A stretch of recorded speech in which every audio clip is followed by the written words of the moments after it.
Friends, welcome to my YouTube channel. ఈరోజు మనం Mowgli movie యొక్క రివ్యూ గురించి చెప్పుకుందాం. సినిమా షూటింగ్ నేపథ్యంలో సాగే లవ్ స్టోరీ ఇది. సినిమా మొత్తం ఫారెస్ట్లోనే సాగుతుంది. బ్యాక్డ్రాప్ బాగుంది. రెగ్యులర్ నుంచి భిన్నమైన ఫీలింగ్లోకి తీసుకొస్తుంది సినిమా. అనాథగా హీరో పెరిగిన నివాసం, ఆయన అడవిలో వాడే టెక్నిక్స్ అన్నీ చాలా కొత్తగా ఉంటాయి. అదే సమయంలో హీరోయిన్కి మాటలు రావు, చెవులు కూడా వినిపించావనుకోండి అనేది కూడా డిఫరెంట్ పాయింట్గా చెప్పొచ్చు. అదే సమయంలో హీరో హీరోయిన్ ఇద్దరు అనాథలే. టేకింగ్ పరంగా సినిమా కాస్త కొత్త ఫీల్ని ఇస్తుంది, గ్రాండియర్ లుక్ని కూడా ఇస్తుంది. కానీ కథ చూసినప్పుడు మళ్ళీ రొటీన్గానే సాగుతున్నట్టు అనిపిస్తుంది. తొలి చూపులోనే హీరోయిన్ని చూసి పడిపోవడం, ఆ తర్వాత సినిమా నేపథ్యం కావడంతో ఆమెపై నిర్మాత కన్నుపడటం, ఆ తర్వాత విలన్ అయిన బండి సరోజ్ కుమార్ మూతపడటం, ఆయన ఆమెని అనుభవించాలనుకోవడం, ప్రేమ కోసం పోలీస్తో మోగ్లీ ఫైట్ చేయడమే సినిమా. ఇది అన్ని ప్రేమ కథల్లోనూ ఉండేది, ఇందులోనూ ఉందనుకోండి. సినిమాని నడిపించిన తీరు మాత్రం రొట్ట. పైగా బలమైన కథ లేదు, అందుకు మంచి ఫ్లాక్షన్స్ బలంగా లేదు. హీరోని అడ్డు తప్పించాలనే పాయింట్ లాజిక్లెస్గా ఉంది, అది బలంగా ఎస్టాబ్లిష్ చేయలేదు. పైగా సినిమా మేకింగ్ విషయంలోనూ చాలా షాట్లు నాసిరకంగా ఉన్నాయి, ఏమాత్రం పర్ఫెక్షన్ మెయింటైన్ చేయలేదు. ఫస్ట్ హాఫ్లో సీన్లు కూడా ఏమాత్రం ఎంగేజ్ చేసేలా లేవు. ఏవో సీన్లు వస్తుంటాయి పోతుంటాయి తప్పితే అవి ఎందుకు వస్తున్నాయి, ఎందుకు చూపిస్తున్నారనే విషయంలో క్లారిటీ లేదు. సినిమా నడిపించడం కోసం ఏదో టైం పాస్ వ్యవహారాలా ఉంటాయి తప్పితే ఇద్దరిలోనూ సోల్ లేదు.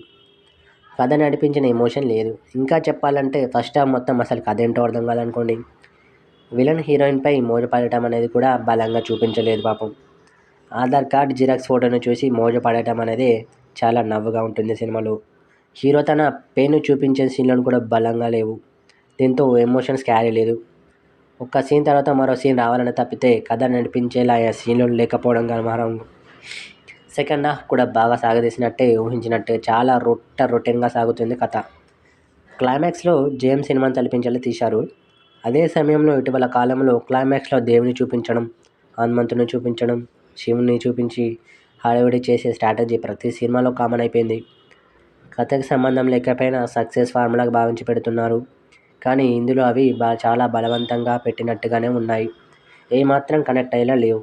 అదే సమయంలో కాస్త అసహనానికి గురయ్యే సీన్లు కూడా మనకు కనబడుతూ ఉంటాయి సినిమాలో. ఆ విషయం ప్రతి మూమెంట్లో కనిపిస్తుంది. ఇలా ప్రతి విషయంలోనూ సినిమా పరీక్షలాగానే ఉంటుందని చెప్పుకుందాం. సినిమాలో ప్లస్ పాయింట్లకు వస్తే సినిమా కథకి సంబంధించిన బ్యాక్డ్రాప్ కొత్తగా ఉందండి. హీరో హీరోయిన్లు బ్యాక్డ్రాప్ డిఫరెంట్గా చూపించవచ్చు. సినిమాలో విజయం బాగుంది, పాటలు యావరేజ్. రోషన్ బాగా నటించాడు ఈ సినిమాలో, హీరోయిన్ కూడా బాగా చేసింది. అదే సమయంలో హీరో కంటే విలన్ సీన్లే ఎక్కువగా వస్తుంటాయి సినిమాలో.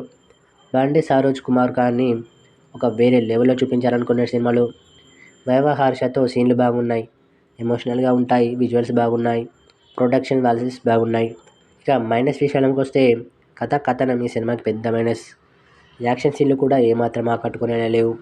రొటీన్ క్లైమాక్స్, బలవంతంగా జోడించిన హనుమంతుని ఎలిమెంట్లు, కర్మ సిద్ధాంతం అని చెప్పే పేరు కూడా ఏమాత్రం కనెక్టివిటీగా లేదు, చాలా అసహజంగా ఉందని చెప్పుకోవచ్చు.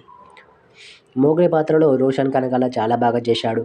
నటుడిగా ఆయనలో పరిణితి కనిపిస్తుంది, తనని మరో మెట్టు ఎక్కించేలా ఉంటుంది. సినిమా కోసం చాలా కష్టపడ్డాడు పాపం, అతనిలో కసి కనిపిస్తుంది. అలాగే హీరోయిన్ సాక్షి కూడా చాలా బాగా చేసింది, కొత్తగా ఉంది, అందంతో మెప్పించింది అనుకోండి.